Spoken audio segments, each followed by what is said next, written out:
আপনাকে ডাক্তারি করতে বলছে কে? অন্য কোনো পেশা পান নাই? মানুষের জীবনের চিনি করেন কেন? আমার হাতে তো মানুষজন মারা যায়। নরমাল একটা ব্লাড প্রেশার লেভেল জানতেছেন না, প্রোপানল কোন রোগের ওষুধ? বিটা বোকার নাম শুনছেন? বিটা বোকার উদাহরণ বলেন তো। এখন বলতে পারবো না কিছু।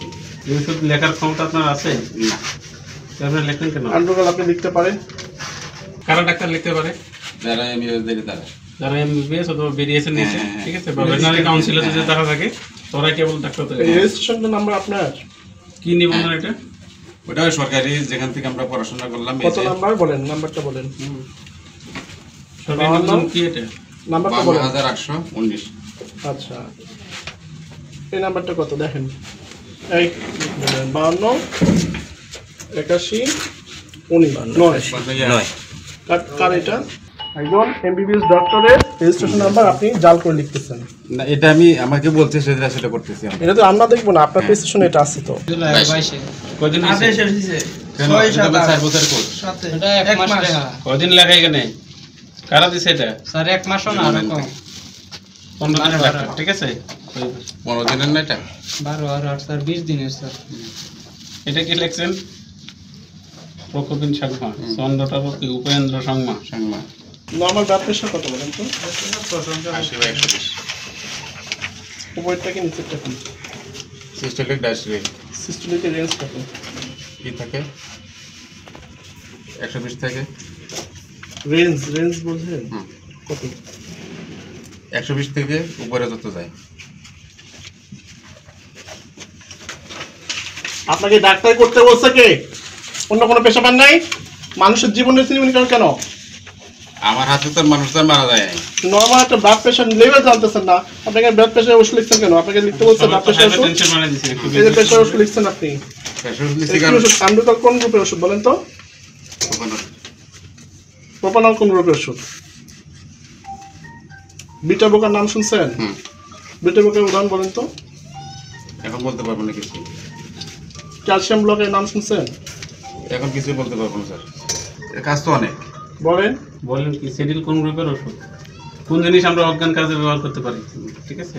এই ওষুধ কি করে ব্যবহার করা যায় কিনা? যায়, কিন্তু কম ডোজে তো ব্যবহার করা যায়। এই ওষুধ লেখার ক্ষমতা আপনার আছে না, আপনি লেখেন কেন? আন্ড্রোগাল আপনি লিখতে পারেন? লিখতে পারি না, কিন্তু আমাদেরকে যেখানে পড়াশোনা করানো হয়েছে সেখানে বলছে আমি যে তো এই আপনারা। ডাক্তার সবাই কিছুই জানেন না। হ্যাঁ, এই আন্ড্রোগাল কোন গ্রুপের ওষুধ, কি কাজ করে, কি সাইড, একটা সাইড এফেক্ট বলেন তো। এখন কিছুটাই বলতে পারবো না, আপনি কারণ কিছুই জানেন না, আপনাকে এটা এইভাবে কে বলছে? এত জনের সামনে কিছুই বলা যাবে না। আমাকে ধরেন, আমি বলতেছি। মনে করেন যে ও রোগী, ঠিক আছে, বলেন আর কি বলেন, বলেন বলেন না, এখন কিছুই বলতে পারবো না। আলফাবেটস লিখছেন, এই আলফাবেটসের মধ্যে কি থাকে বলেন তো? এখন কিছুই বলতে ওষুধের পারবো না। নামটা বলেন। এখন কিছুই বলতে পারবো না। আলফাবেটসের মধ্যে কি আছে এটা বলেন। আছে তো কিছুই। জানেন না কিছু? আলফাবেটস কিছু। আমরা খুবই সেন্সিটিভ একটা ড্রাগ, এটা সিকিউরিটি পেশেন্টের মধ্যে রিজার্ভ একটা ড্রাগ। আপনি এই ড্রাগটা ইউজ করছেন, আপনি এটা জানেন এর মধ্যে কি আছে? এর কার্যকরিতা আমিও জানি, কি হয় বলেন? এখন বলতে পারবো না। ওগুলো আমার সাথে এখন না। আমার বাসা ছিল টাকা, এখন বাসা আছে ওদিকে। আমি তো যে বাড়ি এসএসসি কত সালে পাস করছেন? ইয়াতে 94 94। ঘর করার জন্য এই এখানে ট্রেনিংগুলো আসছে। কবে করছেন? এটা তারিখ দেওয়া আছে। ইন্টার কবে পাস করছেন? 97। 97 পাস করছেন, আর এটা কবে করছে? এটা এক বছর কি ফেল করছিলেন? 2022। হ্যাঁ 94 ইয়াতে 97 2022 সালে মডার্ন হওয়া লাগবে। আপনার ইয়া কি 94 টিকিট দেওয়া হয় না। 21 বছর কোন জায়গায় এটা? টিকিট দেওয়া হয় না। চট্টগ্রাম আদ্দারহাট। তো কি এটা? এটার না পূর্ণরূপ আমি জানি না। তাদের যেখানে ট্রেনিং সেন্টার আপনি জানেনটা কি বলেন তো? সেটা।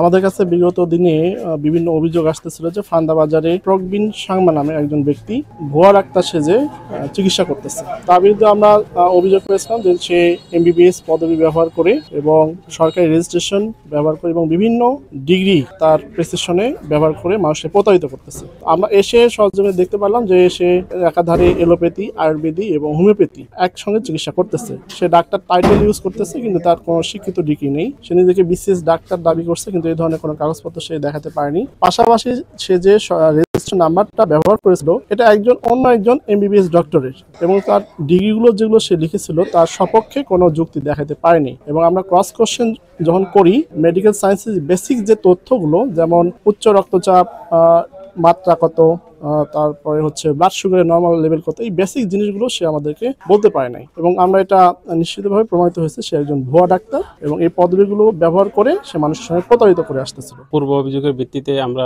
মোবাইল কোর্ট সহ অভিযান পরিচালনা করি। সেখানে প্রবীণ সাংমা নামে একজন ব্যক্তি, তিনি কোনো ধরনের ডিগ্রি ছাড়াই নিজের নামের পূর্বে ডাক্তার লিখে মানুষকে প্রতারিত করেছেন। সে দ্বারাই অভিযোগের প্রেক্ষিতে মোবাইল কোর্টে তার যে অভিযোগ ছিল সেগুলো সত্য প্রমাণিত হয়। মোবাইল কোর্টের মাধ্যমে তাকে 7 দিনের জেল এবং 15,000 টাকা অর্থদণ্ড করা হয়েছে।